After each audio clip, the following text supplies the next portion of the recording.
नमस्कार दोस्तों, जैसा कि आप देख ही रहे हैं कि हमने पीसीएस का पेपर हम करा रहे थे। हमने पार्ट 1 इसका पहले ही डाल दिया है। आप चैनल पे जाके प्रांजल सिविल रोड पे जाके देख सकते हैं उसे। अब ये पार्ट 2 है, तो प्रांजल सिविल रोड में आपका एक बार फिर स्वागत है। और हम आगे आप 75 से लेके 150 तक आपको क्वेश्चन यहाँ पे कराएंगे दोस्तों। तो आगे आइए शुरू करते हैं करना। जैसे कि आपको मालूम है कि 150 क्वेश्चंस आते हैं उत्तराखंड पीसीएस के एग्ज़ाम में। और कट ऑफ को मान के चलिए, आप कट ऑफ करीब करीब आप मान के चलिए कि 95 के आसपास रहेगी, क्योंकि 90 प्लस ही रहती है हमेशा आयोग की कट ऑफ, उससे नीचे तो नहीं ही जाती है। तो यहाँ पीसीएस का पेपर है और काफ़ी बड़े बड़े प्लेयर्स यहाँ भरते हैं तो एग्ज़ाम को, तो 95 आप मान के चलिए कि कट ऑफ रहेगी दोस्तों। इस बार सीसेट हटा दिए गए। तो आइए शुरू करते हैं 75 क्वेश्चन। मानव विकास सूचकांक निम्नलिखित में से किसका संयुक्त सूचकांक है? मानव विकास सूचकांक के अंदर क्या क्या रखा जाता है दोस्तों? तो ऑप्शन सी, जीवन प्रत्याशा, शैक्षिक उपलब्धि और प्रति व्यक्ति आय। तो आपको मालूम है कि एचडीआई मानव विकास सूचकांक का मतलब होता है एचडीआई, ह्यूमन डेवलपमेंट इंडेक्स दोस्तों। ये यूएन द्वारा जारी किया जाता है और इसमें 3 चीज़ें रखी जाती हैं, 3 चीज़ों को गिना जाता है दोस्तों। एक जीवन प्रत्याशा यानी कितनी जीवन जी रहे हैं उस देश के नागरिक। शैक्षिक उपलब्धि, उस देश के नागरिक की शैक्षिक उपलब्धि क्या है, कि कितनी पढ़ाई उन्होंने की है। और प्रति व्यक्ति आय वहाँ की कितनी है। तो यहाँ पे दोस्तों प्रति व्यक्ति आय से मैं आपको मतलब बता दूँ, जो नेशनल इनकम होती है दोस्तों, नेशनल इनकम हम कहते हैं एनएनपी को। यहाँ पे जो नेशनल नेट प्रोडक्ट होता है हमारा एनएनपी, सकल राष्ट्रीय उत्पाद जिसे हम कहते हैं, तो उसी को हम नेशनल इनकम भी कहते हैं। अगर हम नेशनल इनकम को टोटल पॉपुलेशन से अगर डिवाइड कर दें तो क्या निकल के आता है आपका? ये आपका निकल के आता है प्रति व्यक्ति आय दोस्तों। आगे बढ़ते हैं। 76 क्वेश्चन है कि भारत में सीमांत जोत का आकार कितना है? तो भारत में सीमांत जोत का आकार कितना है दोस्तों? इसके लिए हम क्या सीमांत जोत का मतलब क्या होता है? सीमांत जोत का मतलब होता है जो छोटी जोतें होती हैं दोस्तों, छोटी जोतें होती हैं उन्हें हम सीमांत जोत कहते हैं दोस्तों। तो सीमांत जोत का आकार कितना होगा? 1 हेक्टेयर से कम। देखिए दोस्तों, 3 प्रकार की जोतें होती हैं। एक होती है छोटी जोतें जो होती हैं 1 हेक्टेयर से कम। एक होती है मध्यम जोतें होती हैं 1 हेक्टेयर से लेकर 5 हेक्टेयर तक। और 5 हेक्टेयर से बड़ी जोतों को हम कहते हैं वृहद जोत। ओके दोस्तों, तो 3 प्रकार की जोतें होती हैं। 77 क्वेश्चन है, ब्रिक्स संघ किस वर्ष ब्रिक्स में परिवर्तित हुआ? तो ब्रिक कब बना था दोस्तों? ब्रिक बना था 2009 में। उस समय इसमें 4 सदस्य थे दोस्तों। ब्रिक ये है ब्रिक आपका, इसमें 4 सदस्य थे उस समय। जो पहला था ब्राज़ील, दूसरा था रशिया, तीसरा था इंडिया और चौथा था चाइना दोस्तों। तो 2010 में जाके इसमें आपके साउथ अफ्रीका को भी जोड़ दिया गया और ये हो गया ब्रिक्स। ओके दोस्तों, दो आंसर क्या होगा इसका? 2010 में ब्रिक क्या हो गया? ब्रिक्स हो गया। 78 क्वेश्चन है दोस्तों, वाणिज्यिक सेवाओं के निर्यात में भारत का विश्व में वर्ष 2014 में स्थान था। तो ये उस समय करंट अफेयर्स का क्वेश्चन है, मैं आपको ऐसे बताता हूँ। उस समय 8वां स्थान था दोस्तों। ओके, निर्यात अभी भारत का कुछ बढ़ गया है, तो भारत लगभग 6ठे स्थान पे शायद आ गया है अभी। 79 क्वेश्चन है, ओपेक यानी organization of the petroleum exporting countries का निम्नलिखित में से किस पर विशेष बल है? जो ओपेक कंट्रीज़ हैं दोस्तों, मालूम है आपको कितने ओपेक कंट्रीज़ हैं? समय 13 ओपेक कंट्रीज़ हैं, क्योंकि वेनेजुएला ने भी पिछले साल 2016 में इसको छोड़ दिया है ओपेक को। वेनेजुएला आप जानते हैं कंगाल हो गया लगभग कंट्री अब। तो इसमें इतने देश हैं और जो उनका लक्ष्य है, क्या लक्ष्य है उनका? पेट्रोलियम का उत्पादन करना और पेट्रोल की कीमत पर नियंत्रण करना। तो ये ए और बी दोनों ही उनके लक्ष्य हैं दोस्तों। तो क्योंकि ओपेक कंट्रीज़ हैं, पेट्रोलियम एक्सपोर्टिंग कंट्रीज़ हैं, तो पेट्रोलियम का उत्पादन तो करते ही होंगे और उनकी कीमतों पर नियंत्रण भी रखना चाहते हैं वो, कि वही चाहते हैं कि हमारे जो ओपेक कंट्रीज़ हैं वही तेल की कीमतों को डिसाइड करें। तो ये दोनों उनके लक्ष्य हैं दोस्तों। 80 क्वेश्चन है, वैश्वीकरण में सम्मिलित नहीं है। तो वैश्वीकरण में क्या सम्मिलित नहीं है दोस्तों? वैश्वीकरण यानी ग्लोबलाइजेशन, तो इसमें सम्मिलित नहीं है सार्वजनिक क्षेत्र की इक्विटी का विनिवेश। तो सार्वजनिक क्षेत्र की इक्विटी होती है दोस्तों, सार्वजनिक क्षेत्र जैसे कि जो सरकारी संपत्तियां होती हैं उसका विनिवेश, उसका डिसइन्वेस्टमेंट वैश्वीकरण में सम्मिलित नहीं है दोस्तों। ग्लोबलाइजेशन का मतलब ये नहीं होता कि हम पीएससी जो सरकारी संपत्ति है उसका विनिवेश करें, उसका डिसइन्वेस्टमेंट करें दोस्तों। बाकी ये तीनों लक्ष्य, आयात शुल्क में कटौती, आयात लाइसेंसिंग संबंधी और प्रत्येक विदेशी निवेश जो है ग्लोबलाइजेशन से संबंधित है। तो ये तो दोस्तों हो गई आपका एफडीआई तो होगा ही होगा, क्योंकि 1991 में जब भारत में एलपीजी की नीति लाई गई थी तो एफडीआई भारत में आना शुरू हुआ था। तो ये तो वैश्वीकरण का लक्ष्य है ही ग्लोबलाइजेशन का। आयात लाइसेंसिंग की समाप्ति, यानी देश आयात करने के लिए लाइसेंस की व्यवस्था की समाप्ति कर दें दोस्तों। तीसरा एक है कि आयात शुल्कों की कटौती, जो आयात शुल्क है उनमें थोड़ा कमी की जाए, आयात शुल्क को बहुत नहीं बढ़ाया जाए, जिससे वैश्वीकरण यानी ग्लोबलाइजेशन हो सके दोस्तों। तो ये 3 लक्ष्य हैं इसके। 81 क्वेश्चन है, विश्व बैंक में कितने देश हैं दोस्तों? विश्व बैंक में कितने दोस्तों हैं, कितने देश हैं अभी? तो विश्व बैंक में देश हैं आपके 189 दोस्तों, 189 देश हैं अभी। आपके यूएन में कितने देश हैं अभी? यूएन में 193 देश हैं आपके। और आप जानते हैं 193 देशों में अफगानिस्तान ही 193वां देश जुड़ा था दोस्तों, जिसको अभी तालिबान ने कैप्चर कर लिया है। तो अभी यूएन के ऊपर ही बहुत बड़ा सवाल आ गया है कि क्या यूएन वाकई में किसी काम की बॉडी है या नहीं है। तो पूछा जा सकता है कि इस समय यूएन में कितने देश हैं और जो लास्ट देश था वो कौन सा था, ये पूछा जा सकता है आपसे। तो वो देश अफगानिस्तान था दोस्तों। आइए आगे बढ़ते हैं। 82 क्वेश्चन, निम्नलिखित में से कौन एक वैश्विक स्पर्धात्मक सूचकांक रिपोर्ट प्रकाशित करता है। तो दोस्तों वैश्विक स्पर्धात्मक रिपोर्ट जो होती है उसका जो मतलब होता है वो होता है आपका इसको हम इंग्लिश में जो कहते हैं वो हम कहते हैं ग्लोबल कॉम्पिटिटिव इंडेक्स दोस्तों। तो ग्लोबल कॉम्पिटिटिव इंडेक्स जो है कौन देता है, ये देता है WEF यानी विश्व आर्थिक फोरम दोस्तों। वर्ल्ड इकोनॉमिक फोरम ये रिपोर्ट देता है। तो विश्व आर्थिक फोरम यहाँ पे रहा। सार्क सदस्य देशों को प्रशिक्षण देने हेतु भारतीय अनाज भंडारण प्रबंध एवं अनुसंधान संस्थान स्थित है। तो सार्क देशों को प्रशिक्षण देने के लिए अनाज भंडारण अनुसंधान कहाँ पे स्थित है दोस्तों। तो ये है आपके हापुड़ में दोस्तों। हापुड़ ये दिल्ली के पास पड़ता है, आपका यूपी के अंदर पड़ता है, वैसे मेनली यूपी के अंदर हापुड़ पड़ता है। तो ये कहाँ स्थित है, जो सार्क देशों के प्रशिक्षण देने के लिए है अनाज भंडारण में, ये है हापुड़ में दोस्तों। सार्क देश के बारे में आप मुझे बताइएगा दोस्तों, सार्क देशों में कितने देश हैं और क्या इंडिया मेंबर है सार्क देशों का, तो ये आप जरूर यहाँ नीचे लिख के बताइएगा। और क्या आसियान देशों का भी इंडिया मेंबर है, ये भी आप लिख के बताइएगा। और कब इनकी स्थापना हुई भी बताइएगा आप। ओके, आगे बढ़ते हैं। Prevention of money laundering act Bharat में कब से प्रभावी हुआ। तो prevention of money laundering act का मतलब होता है दोस्तों, मनी लॉन्ड्रिंग का मतलब होता है हम गैर कानूनी तरीके से अपने देश से बाहर पैसा भेजें या फिर अपने दूसरे देश से अपने देश में पैसा मंगाएं। मनी लॉन्ड्रिंग कहलाती है दोस्तों। ये गैर कानूनी तरीके से अगर हम इस काम को करते हैं तो ये सब मनी लॉन्ड्रिंग कहलाता है। तो money laundering prevention money laundering act कब लागू हुआ भारत में, 2005 में हुआ है दोस्तों। ट्रिम्स का पूरा नाम है, तो ट्रिम्स का पूरा नाम क्या है दोस्तों, ये है ट्रेड रिलेटेड इन्वेस्टमेंट मेजर्स दोस्तों। तो ये ट्रेड रिलेटेड इन्वेस्टमेंट मेजर्स, ये ट्रिम्स जो है ये बिजनेस से रिलेटेड है दोस्तों, ठीक है, ट्रेड से रिलेटेड है, तो याद रखिएगा आप ये चीज़। जीन है, जीन क्या है दोस्तों, जीन है डीएनए का एक भाग है दोस्तों। जीन क्या है, डीएनए का एक भाग है। ओके, जीन डीएनए का एक भाग है। 87 क्वेश्चन है। थैलेसीमिया एक अनुवांशिक रोग है जिससे प्रभावित होता है। थैलेसीमिया एक रक्त का रोग होता है, आप जानते ही हैं ये बात। निम्नलिखित में से किसे नैनो टेक्नोलॉजी शब्द का प्रयोग किया और कब किया। तो नैनो टेक्नोलॉजी जो आजकल काफ़ी ज़्यादा चर्चा में है, नैनो टेक्नोलॉजी, आपको इसके बारे में पढ़ के जाना चाहिए इस वाले पीसेस के लिए भी। तो इसका प्रयोग, इस शब्द का प्रयोग किसने किया था और कब किया था। तो ये दोस्तों किया था 1974 में नोरियो नोटिगुची ने। ओके दोस्तों, आगे बढ़ते हैं। 89 क्वेश्चन है आपका। उत्तराखंड पशुधन विकास बोर्ड का प्रशिक्षण केंद्र स्थित है। तो उत्तराखंड पशुधन विकास बोर्ड, पशुधन का विकास कहाँ किया जाता है दोस्तों उत्तराखंड में, तो किया जाता है देहरादून में। तो पशुधन विकास बोर्ड कहाँ है, देहरादून में, उत्तराखंड का। निम्न समुच्चय में कौन सी गैसें ग्रीन हाउस के लिए अत्यधिक महत्वपूर्ण हैं।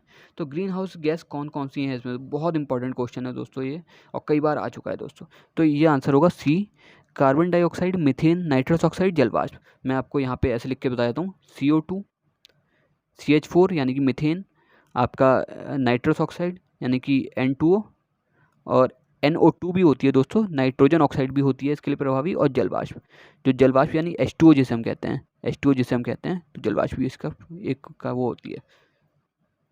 तो 91वां क्वेश्चन है कि निकल कैडमियम बैटरी का प्रयोग होता है। तो निकल कैडमियम बैटरी का प्रयोग किस में होता है दोस्तों, निकल कैडमियम बैटरी का प्रयोग होता है उपरोक्त सभी में, जितने भी हैं ये दोस्तों, इन सब में निकल कैडमियम बैटरी का प्रयोग होता है। Calculator, transistor, cordless electronic instrument, cordless electronic instrument, तो सब में होता है ये निकल कैडमियम बैटरी का, क्योंकि भारत में निकल कैडमियम बैटरी ही बनाई जा रही हैं।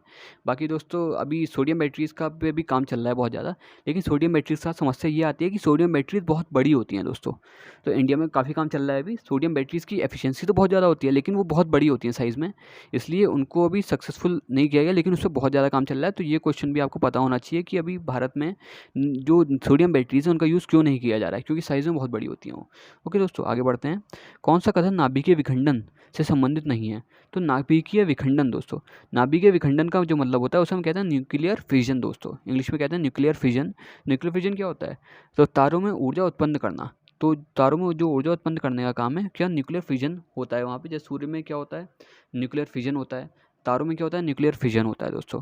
ओके दोस्तों, माफ़ कीजिएगा, यहाँ जो सूर्य में होता है दोस्तों, सूर्य में क्या होता है, नाभिकीय विखंडन नहीं होता, नाभिकीय संलयन होता है। तो सूर्य में क्या होता है, नाभिकीय संलयन होता है, न्यूक्लियर फ्यूजन होता है, फ्यूज़ हो जाते हैं एक दूसरे में, दो या चार नाभिक 4 हाइड्रोजन के नाभिक मिलकर एक हीलियम नाभिक बना देते हैं वो, तो क्या होता है वहाँ फ्यूजन होता है।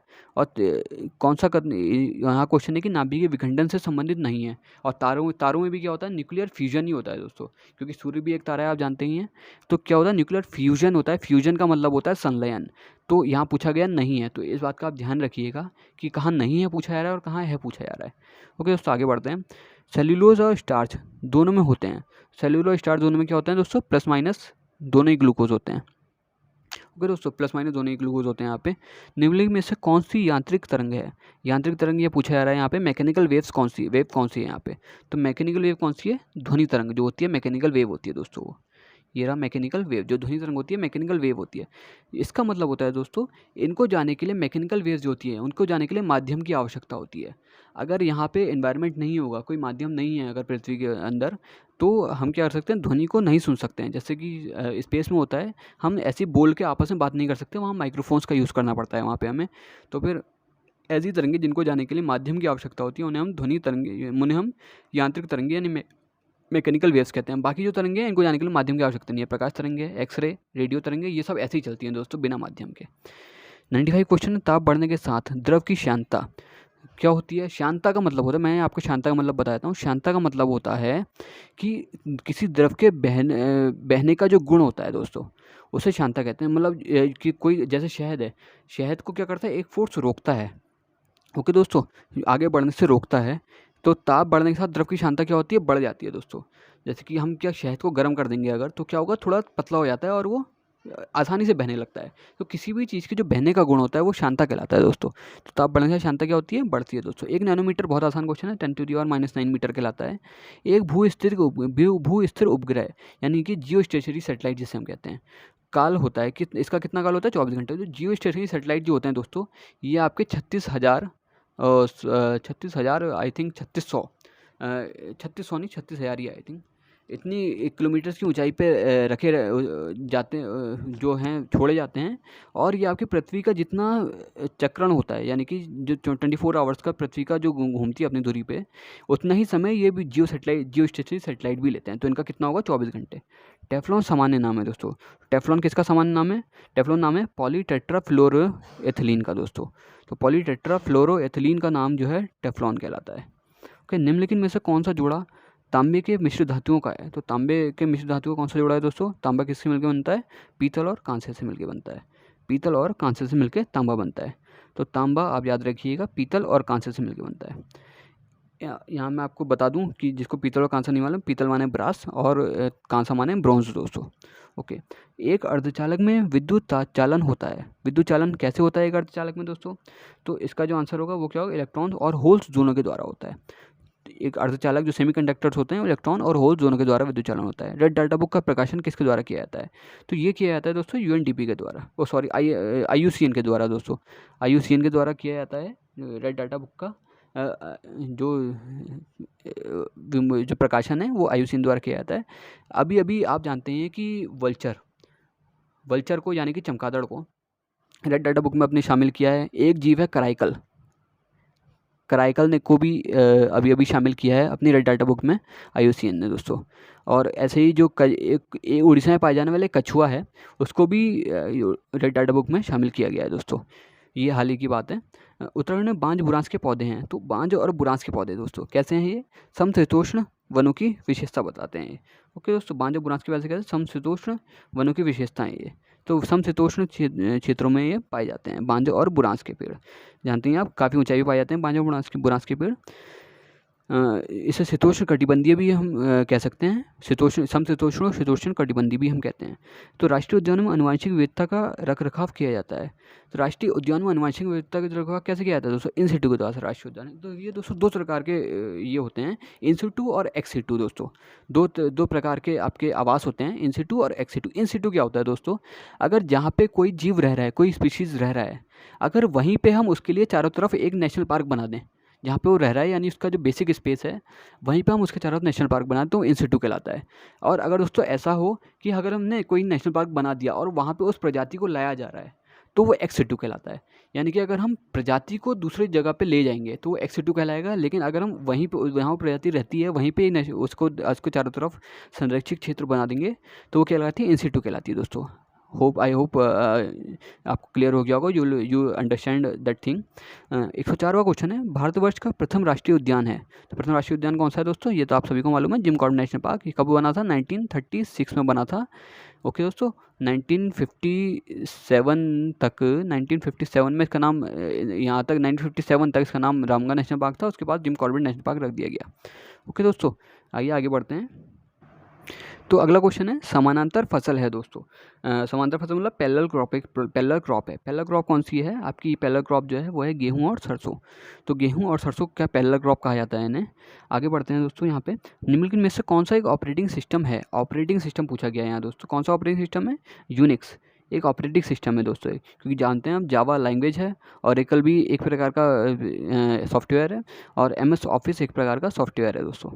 ओके, आगे बढ़ते हैं। 107वां क्वेश्चन है, निम्नलिखित में से कौन CPU तथा मुख्य स्मृति के बीच अत्यधिक तेज छोटी आकार की स्मृति होती है? तो मैं आपको इंग्लिश में भी ये क्वेश्चन बता दूं, which of the following is an extremely fast small memory between CPU and main memory. CPU और मेन मेमोरी के बीच में एक फास्ट मेमोरी होती है, उसे हम क्या कहते हैं दोस्तों? तो इस प्रकार की मेमोरी कहलाती है कैश मेमोरी दोस्तों। ओके, आगे बढ़ते हैं। टेलीविजन ट्रांसमिशन निम्न में से किसका उदाहरण है? जो टेलीविजन ट्रांसमिशन होता है दोस्तों, किसका उदाहरण है? वो उदाहरण है सिंप्लेक्स कम्युनिकेशन का दोस्तों। तो सिंप्लेक्स कम्युनिकेशन का उदाहरण है टीवी ट्रांसमिशन। तो जो भी दोस्तों, जैसे हम क्या करते हैं, एक सिग्नल हमारे यहाँ से अर्थ से सेटेलाइट में जाता है, सेटेलाइट से वापस आता है, तो ये क्या कहलाता है? ये कहलाता है सिंप्लेक्स कम्युनिकेशन दोस्तों। ओके, आइए आगे बढ़ते हैं। अगला क्वेश्चन है 109 क्वेश्चन मैं आपको बता रहा हूँ कि प्रोटोकॉलों का वह समूह जो सभी ट्रांसमिशन एक्सचेंज को इंटरनेट में एक ओर से दूसरी ओर भेजने का परिभाषित करता है, कहलाता है। तो वो क्या कहलाता है दोस्तों? TPC और IP। आपने सुना होगा, IP एक IP एड्रेस होता है। हर किसी भी कोई भी अगर आपने मैसेज भेजा है या कोई भी चीज़ आपने करी है इंटरनेट की यूज़ करके, तो एक IP एड्रेस क्रिएट होता है, वो जो कि यूनिक होता है। बिल्कुल जो आपने चीज़ करी है उसका एक यूनिक IP एड्रेस होता है। इसी के द्वारा हम क्या करते हैं, जो पुलिस होती है वो किसी भी व्यक्ति को पकड़ती है दोस्तों अपराध के लिए, IP एड्रेस के थ्रू ही। ओके, आगे बढ़ते हैं। निम्न में से कौन सी सर्विस लेयर क्लाउड कंप्यूटिंग में अलग से उपलब्ध नहीं होती? तो कौन सी उपलब्ध नहीं होती? हार्डवेयर एज अ सर्विस दोस्तों। हार्डवेयर एज अ सर्विस जो है क्लाउड कंप्यूटिंग में यूज़ नहीं होती। हार्डवेयर आप जानते हैं, हार्डवेयर बाहर की चीज़ें होती हैं, तो क्लाउड कंप्यूटिंग कंप्यूटर के अंदर की चीज़ है दोस्तों। 111 क्वेश्चन है, टिहरी रियासत का भारतीय संघ में विलय कब हुआ? ये तो आप सभी जानते हैं, आसान क्वेश्चन है, 1 अगस्त 1949। महाभारत में कुलिंद नरेश किस नाम से जाने जाते थे? तो कुलिंद जो होते थे उन्हें क्या कहते थे दोस्तों? द्विज श्रेष्ठ कहते थे हम। कुलिंद लोगों को द्विज श्रेष्ठ कहा जाता था। अगला क्वेश्चन है 113, उत्तरकाशी का ऐतिहासिक नाम क्या है? तो उत्तरकाशी का ऐतिहासिक नाम आप सभी जानते हैं क्या है? बाड़ाहाट दोस्तों, ये रहा बाड़ाहाट कहते हैं हम उत्तरकाशी को। ओके दोस्तों, ब्रह्मपुर, यहाँ पे और भी क्वेश्चन है। गोविशाण कैसे कहते हैं? गोविशाण काशीपुर को कहा जाता है, गंगा द्वार तो हरिद्वार को कहा जाता है दोस्तों। और ब्रह्मपुर, आप मुझे बताइएगा ब्रह्मपुर किसका कहा जाता है?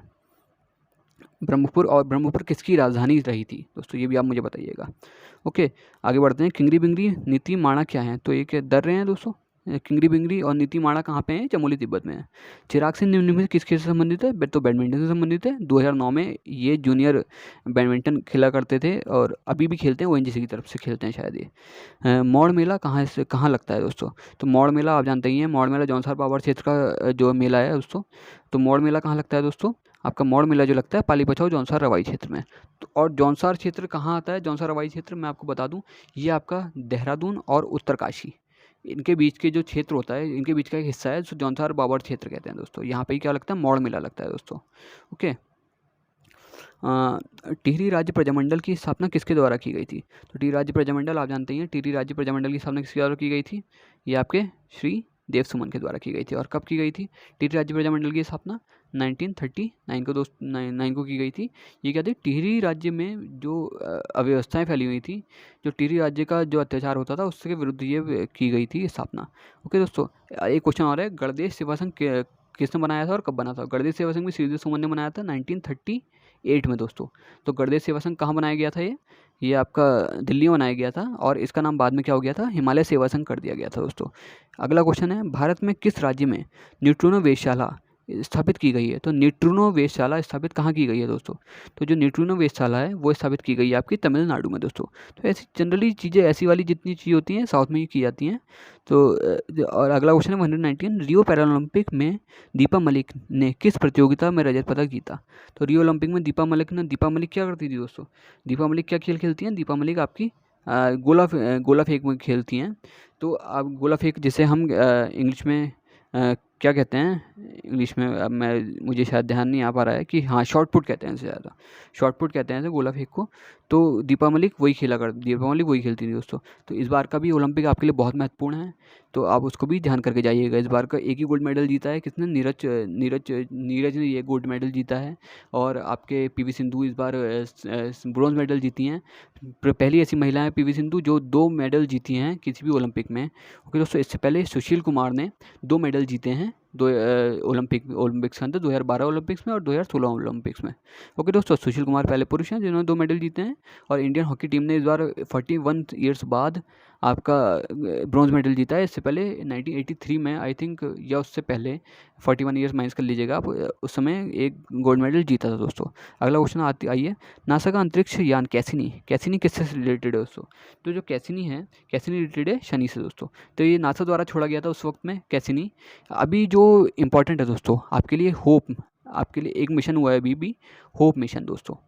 तो होप मिशन ये जो है यूएई ने छोड़ा है इसको, जापान के सहयोग से है दोस्तों। ये अंतरिक्ष मिशन है ये मंगल ग्रह के लिए छोड़ा गया है।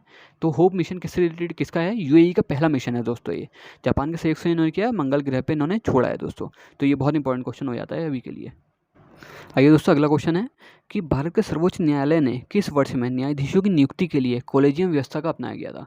तो आप जानते हैं कि जो सर्वोच्च न्यायालय होता है उसमें न्यायाधीशों की नियुक्ति के लिए कोलेजियम व्यवस्था लागू है, जिससे मोदी सरकार ने खत्म करने की कोशिश की थी अभी 2016 के टाइम पे। और सरकार ने अपने हाथ में सब कुछ लेने की कोशिश की थी, लेकिन कोर्ट ने इसके लिए कोर्ट इसके आड़े आ गया और उन्होंने कहा कि जो कोलेजियम व्यवस्था बनी हुई है वही बनी रहेगी। और इसमें फिर सरकार कुछ नहीं कर पाई, क्योंकि इससे दोस्तों खतरा ये था कि अगर सरकार के हाथ में अपॉइंटमेंट आया था जज का, तो जुडिशरी फ्री हम कैसे कह सकते थे? जुडिशरी फ्री नहीं रह पाती फिर। तो ये सुप्रीम कोर्ट का बहुत अच्छा डिसीजन था। तो कोलेजियम व्यवस्था कब लागू की गई थी? सन 2000 में लागू की गई थी दोस्तों ये। आइए अगला क्वेश्चन देखते हैं, किस देश में दुनिया का सबसे लंबा बुलेट ट्रेन जाल है? सबसे लंबा बुलेट ट्रेन जाल कहाँ पे है दोस्तों? आप जानती हैं, बहुत आसान क्वेश्चन है। चीन इस समय लीड कर रहा है और कहा जा रहा है कि 2028 तक चीन अमेरिका से भी आगे निकल जाएगा अर्थव्यवस्था में। जो कि चीन और जो अमेरिका की अर्थव्यवस्था के बीच में अंतर है अभी, वो करीब करीब 7 ट्रिलियन का है आई थिंक दोस्तों। 7 ट्रिलियन का दोस्तों वो अंतर है। हम तो अभी बात ही अभी क्या 3 ट्रिलियन की कर रहे हैं फिलहाल के लिए। तो लेकिन अभी हमारी अर्थव्यवस्था, भारत की अर्थव्यवस्था 3 ट्रिलियन की है, और कोरोना के बाद तो वो भी कम हो गई है। लेकिन जो अमेरिका की अर्थव्यवस्था है वो 21 ट्रिलियंस की है दोस्तों, आप सोच सकते हैं। और जो आपकी चाइना की 21 आई थिंक 21 नहीं 23 ट्रिलियंस की, और जो चाइना की अर्थव्यवस्था है 15 ट्रिलियंस के आसपास है दोस्तों। ओके, तो आगे बढ़ते हैं अब। जो 123 क्वेश्चन है अब ये है कि किस भारतीय मूल के चिकित्सक को अमेरिका के राष्ट्रीय मानविकी पदक 2015 में आयोजित किया गया था? तो 2015 का क्वेश्चन था ये। तो ये किसको किया गया था दोस्तों? ये आपके किया गया था अब्राहम वर्गीस को दोस्तों। अब्राहम वर्गीस को किया गया था। 124 क्वेश्चन है कि किस भारतीय अर्धसैनिक बल को पहला महिला बटालियन गठित करने का गौरव प्राप्त है? पहली महिला बटालियन कौन से उसमें की गई थी दोस्तों? तो ये की गई है आपकी सीआरपीएफ में पहली महिला बटालियन बनाई गई है, तो इसका आंसर होगा सीआरपीएफ। अभी तो बीएसएफ में भी कर दिया है, और भारतीय सेना में भी लगभग इंडियन एयरफोर्स ने भी कर दिया है। भारतीय सेना में भी अब बात चल रही है कि महिलाओं को लाया जाए। तो अभी तो बहुत सारा हो गया। पहली कौन सी थी? सीआरपीएफ थी दोस्तों। कैलाश पवित्र लैंडस्केप संरक्षण तथा विकास पहल KSLCDI किन 3 देशों के मध्य सहयोग है? तो ये किन 3 देशों के मध्य सहयोग है दोस्तों? भारत, चीन और नेपाल के बीच में ये। तो आप जानते ही हैं जो कैलाश रेंज है ये इन्हीं 3 देशों के बीच में, इन 3 देशों के आसपास पड़ती है। तो ये भारत, चीन और नेपाल के बीच में है। 126 जो क्वेश्चन है दोस्तों वो है, किस निजी क्षेत्र के बैंक ने भारत में पहली बार सॉफ्टवेयर रोबोटिक्स का प्रयोग किया है? तो रोबोटिक्स का प्रयोग किस बैंक ने पहली बार किया है दोस्तों? ये था ICICI बैंक दोस्तों। ओके, तो ये उस समय करंट अफेयर था। वह 127 क्वेश्चन है, वो वित्तीय साधन जिसके माध्यम से भारतीय कंपनियां विदेशी बाज़ारों से रुपए में धन जुटा सकती हैं कहलाता है। तो विदेशी व्यापारों से किससे? मसाला बॉन्ड के थ्रू दोस्तों। तो यहाँ आप सुना होगा पिछली बार 2016 के टाइम पे क्या किया था, एक मसाला बॉन्ड जारी किए थे दोस्तों। मसाला बॉन्ड का मतलब ये नहीं था कि मसाला बेचना है हमें, लेकिन मसाला बॉन्ड से सोने ये गोल्ड से रिलेटेड थे दोस्तों। तो इसके लिए क्या किया गया था, मसाला बॉन्ड जारी किए गए थे। जब भी भारत सरकार को या किसी को भी धन धन जब पैसे की ज़रूरत होती है दोस्तों, तो क्या बॉन्ड्स जारी करती है, सिक्योरिटीज़ जारी करती है अलग अलग तरीके से, या पीएसयू का डिसइन्वेस्टमेंट करती है, विनिवेश करती है उनका। तो इस तरीके से पैसों की जो किल्लत है उनको दूर किया जाता है किसी भी सरकार के द्वारा दोस्तों, वित्तीय साधन को अपने पूरा करने के लिए। ओके, 128 क्वेश्चन है। भारतीय समुद्री संगठन IMO द्वारा निम्न समुद्र में असाधारण बहादुरी के लिए पुरस्कार प्राप्त करने वाली विश्व की पहली महिला कौन है? तो विश्व की पहली महिला कौन है दोस्तों? ये हैं आपकी राधिका मेनन दोस्तों। इन्होंने IMO से अवार्ड प्राप्त किया था। IMO का मुख्यालय कहाँ है दोस्तों? ये मुख्यालय है लंदन में दोस्तों। ये मुझे पूछिएगा लंदन कहाँ है। ओके दोस्तों, तो लंदन में है ये मुख्यालय, जो IMO का मुख्यालय है, अंतर्राष्ट्रीय समुद्री संगठन का जो मुख्यालय है। ओके दोस्तों, आगे बढ़ते हैं। आपके 129 क्वेश्चन है। 2017 गणतंत्र दिवस समारोह मुख्य अतिथि कौन होंगे? तो उस समय का आगे बढ़ा के क्वेश्चन पूछ दिया गया था कि 2017 में मुख्य अतिथि कौन होंगे। 2016 में हालांकि पेपर 2000 फॉर्म 2016 में आया था और कौन होंगे पूछ लिया गया था ये क्वेश्चन। ओके दोस्तों, तो उस समय कौन थे? वो अबू धाबी के युवराज थे दोस्तों। तो अबू धाबी के युवराज आए थे, क्योंकि इसमें बहुत ज़्यादा कन्फ्यूजन किया था लोगों ने, सऊदी अरब और अबू धाबी में बहुत ज़्यादा कन्फ्यूज़ किया था, कई लोग इसको गलत करके आए थे दोस्तों। आगे बढ़ते हैं। 130 बथुकम्म किस राज्य का पर्व है? तो बथुकम्म किस राज्य का पर्व है दोस्तों? बथुकम्म जो है तेलंगाना का पर्व है। ओके दोस्तों, आगे बढ़ते हैं। 131 की जो क्वेश्चन है, एस अगेंस्ट ऑड्स आत्मकथा है। तो एस अगेंस्ट ऑड्स किसकी आत्मकथा है दोस्तों? सानिया मिर्जा की। तो एस से सानिया आप समझ सकते हैं, यहाँ से आपको अंदाज़ा लगाना पड़ेगा अगर इस तरीके के क्वेश्चन आएंगे और आपने पढ़ा नहीं होगा तो। 132 जो क्वेश्चन है दोस्तों, वह है वर्ष 2014 में किसे प्राच्य भाषा का दर्जा दिया गया? प्राच्य भाषा का दर्जा किसे दिया गया दोस्तों? तो प्राच्य भाषा का जो दर्जा था वो दिया गया आपको उड़िया को दोस्तों। उड़िया को प्राच्य भाषा का दर्जा यहाँ पे दिया गया था दोस्तों। तो जो प्राच्य भाषा होती है दोस्तों, उसका मतलब होता है आपका जो क्लासिकल लैंग्वेज होती है, क्लासिकल लैंग्वेज कहते हैं इसे, तो उड़ीसा को दिया गया था उस समय। 133 क्वेश्चन है, किस वर्ष भारत प्रतिष्ठित G20 फोरम की अध्यक्षता करेगा? तो भारत कब G20 फोरम की अध्यक्षता करेगा, ये उस समय क्वेश्चन था। तो उस समय 2018 में किया था दोस्तों यहाँ पे। आगे बढ़ते हैं। 134 ब्रिक्स शब्द की रचना करने वाले ब्रिटेन के विद्वान नील और जिम ओ'नील निम्न में किस विषय से संबंधित थे? किस विषय से संबंधित थे दोस्तों? तो अर्थशास्त्र से संबंधित होंगे ज़्यादातर, क्योंकि वही लोग करते हैं चीज़ों को। देखिए दोस्तों, यहाँ ब्रिक्स से 2 क्वेश्चन आ गए हैं। ब्रिक्स का कितना फेवरेट टॉपिक है इसका मतलब। तो 135 जो क्वेश्चन है अब है कि किस भारतीय वैज्ञानिक को न केवल नोबेल पुरस्कार अपितु भारत रत्न प्राप्त करने वाले का भारत रत्न का भी सम्मान प्राप्त हुआ है दोस्तों। तो ऐसा कौन सा भारतीय वैज्ञानिक थे दोस्तों? वो थे JC बोस दोस्तों। बोस को आपका भारत रत्न भी मिला है और नोबेल पुरस्कार भी मिला है दोस्तों। ओके, जो अगला क्वेश्चन है वो है कि वैदिक देवमंडल में निम्न में से कौन देवता युद्ध का देवता माना जाता है दोस्तों? तो वैदिक काल था दोस्तों, तो उसमें युद्ध का देवता किसे माना जाता था दोस्तों? तो इस समय जो युद्ध के देवता थे वो थे इंद्र दोस्तों। इंद्र को युद्ध का देवता माना जाता था उस समय। अग्नि को देवता और मनुष्य के बीच में जो मीडिएटर है वो कहा जाता था। वरुण को आपका वर्षा का देवता माना जाता था दोस्तों वहाँ पे।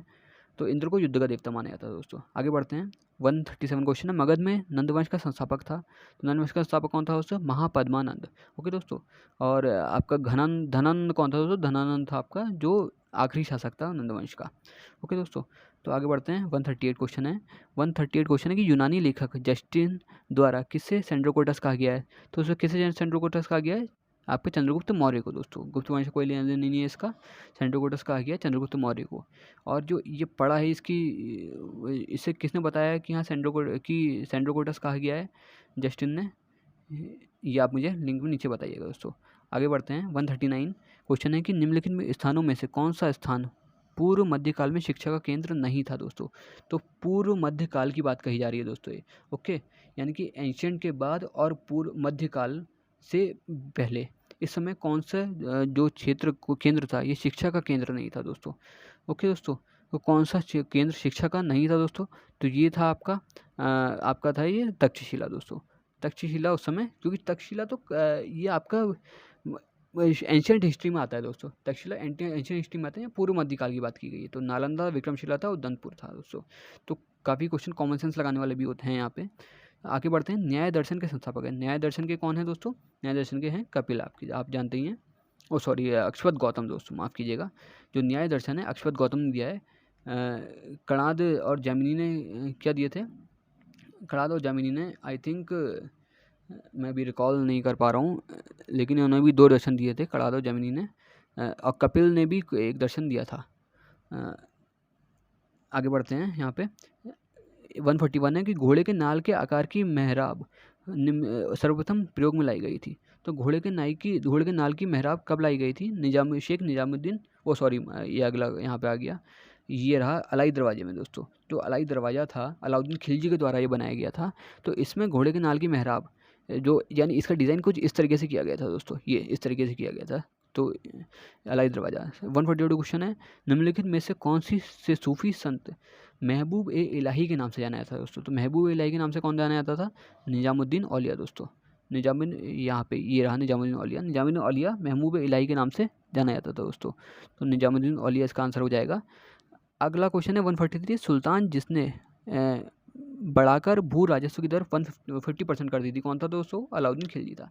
क्योंकि अलाउद्दीन खिलजी के टाइम पे क्या होता है दोस्तों, काफ़ी आक्रमण होने लगे थे दोस्तों। सीरी इसने राजधानी बनाई थी, आपको मालूम ही होगा। तो मंगोलों के काफ़ी आक्रमण इसके टाइम पे हुए थे। तो इसके अब क्या थी केंद्र में, इसके कारण इसको एक बड़ी सेना रखनी पड़ी थी। तो बड़ी सेना रखने के कारण इसने क्या किया था, जो भू राजस्व की दर है वो 50% कर दी थी दोस्तों। और इसके टाइम पे काफ़ी अमीर भी हो गए थे और काफ़ी विद्रोह भी होने लगे थे इसके टाइम पे। विद्रोह बहुत होने लगे थे इसके टाइम पे। तो इसने क्या करा, राजस्व की कर बढ़ा दी ताकि लोग गरीब हो जाएं और विद्रोह उतने ज़्यादा ना हो सकें, इसलिए इसने भू राजस्व की कर बढ़ा दी थी दोस्तों। आगे बढ़ते हैं। 144 क्वेश्चन है, निम्नलिखित इमारतों में से कौन सी इमारत शान फतेहपुर कही जाती है दोस्तों? शान फतेहपुर कही जाती है। फतेहपुर में क्या है दोस्तों? शान फतेहपुर किसे कहा जाता है दोस्तों? शान फतेहपुर कहा जाता है जामा मस्जिद को। जो वहाँ की जामा मस्जिद है उसे शान फतेहपुर कहा जाता है दोस्तों। अगला क्वेश्चन है, तबकात ए अकबरी किसने लिखी थी? तो काफ़ी अलग टाइप का क्वेश्चन है ये। तो ये लिखी थी निजामुद्दीन अहमद ने। कुछ क्वेश्चन कठिन होते हैं दोस्तों, जिनको आपको स्किप करना होता है। 146 है, किस सिख गुरु के द्वारा सिखों को खालसा का रूपांतरण किया गया? तो खालसा के रूपांतरण कब कर दिया गया था दोस्तों? तो ये किया गया था गुरु गोविंद सिंह के द्वारा दोस्तों। गुरु गोविंद सिंह के द्वारा एक खालसा का वो किया गया था, क्योंकि गुरु गोविंद सिंह 10वें गुरु थे, आखिरी गुरु थे। और उन्होंने क्या कहा था कि अब गुरु वाणी ही गुरु के पद की भूमिका निभाएगी। और क्या था, उन्होंने जो कहा सिखों को खालसा कहना शुरू कर दिया दोस्तों। ओके, 147 क्वेश्चन है, निम्नलिखित में से नीला जल परियोजना यानी ब्लू वाटर पॉलिसी, बहुत फेमस क्वेश्चन है दोस्तों। ब्लू वाटर पॉलिसी कौन लाया था दोस्तों? तो ये लाया था डी अल्मेडो।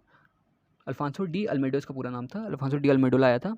उसके बाद अल्फांसो डी अल्बुकर्क, ये पुर्तगालियों का वॉइसराय था दोस्तों। अल्बुकर्क भी उन्हीं का वॉइसराय था। और डुप्ले भी उन्हीं का ही था। डुप्ले फ्रांसीसियों का था आई थिंक। और जो अल्मेडो और अल्बुकर्क थे ये पुर्तगालियों के थे दोस्तों। रॉबर्ट क्लाइव तो आप जानते ही हैं, ब्रिटिशर्स का था। 148 क्वेश्चन है, उन फ्रांसीसी सेनापति का नाम बताइए जो 1760 के वनडिवास युद्ध में पराजित हुए थे दोस्तों। तो वनडिवास के युद्ध में कौन पराजित हुआ दोस्तों? तो इसका नाम था लाली। तो आप जानती हैं ये फ्रांस और ब्रिटिशर्स के बीच वनडिवास का युद्ध 1760 में हुआ था, जिसमें कि जो फ्रांसीसी पूरी तरीके से ख़त्म हो गए थे दोस्तों इंडिया से लगभग। तो फ्रांसीसी यहाँ पे ख़त्म हो गए थे, अंग्रेज़ों ने हरा दिया था फ्रांसीसियों को। उस समय जो फ्रांसीसियों का सेनापति था वो कौन था? लाली था। उससे पहले डुप्ले था दोस्तों। डुप्ले को भेजा गया था क्योंकि डुप्ले भी नाकाम हुआ था। उसके बाद लाली आया, लाली भी नाकाम हुआ। 149 क्वेश्चन है कि ब्रिटिश संसद में किस अधिनियम ने भारत में व्यापार पर ईस्ट इंडिया कंपनी के एकाधिकार को समाप्त किया? तो एकाधिकार कब समाप्त हो गया था दोस्तों? 1813 के जो अधिनियम था उसमें समाप्त कर दिया गया था।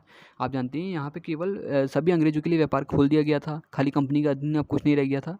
और कंपनी को केवल चाय और चीन का व्यापार करने की स्वतंत्रता थी। अब एकाधिकार उनका समाप्त कर दिया गया था दूसरे व्यापारों से। दक्षिण भारत में सिंचाई व्यवस्था का अग्रदूत किसे कहा जाता है? तो सिंचाई व्यवस्था का अग्रदूत किसे कहा जाता है दोस्तों? ये था सर ऑर्थन कॉटन दोस्तों। तो दक्षिण भारत में जो सिंचाई व्यवस्था का अग्रदूत है ये नहीं कहा जाता है। तो यहाँ 150 क्वेश्चन मैंने आपको पूरे कर दिए हैं दोस्तों। आप इस वीडियो को ज़्यादा से ज़्यादा फैलाइए ताकि ज़्यादा से ज़्यादा लोगों को पता लग सके कि हाँ पीसीएस का पेपर इस तरीके से आता है दोस्तों। तो धन्यवाद दोस्तों। आप प्रांजल सिविल स्टोर को आप सब्सक्राइब जरूर कीजिए, क्योंकि आपको लगातार आगे भी लोअर पीसीएस के, आपके आरओ एआरओ के, आपके रेंजर के, आपके असिस्टेंट कंजर्वेटर फॉरेस्ट के और जो अदर्स एग्ज़ाम होते रहते हैं यूकेपीएससी के, वो आपको पेपर्स यहाँ मिलते रहेंगे दोस्तों। धन्यवाद।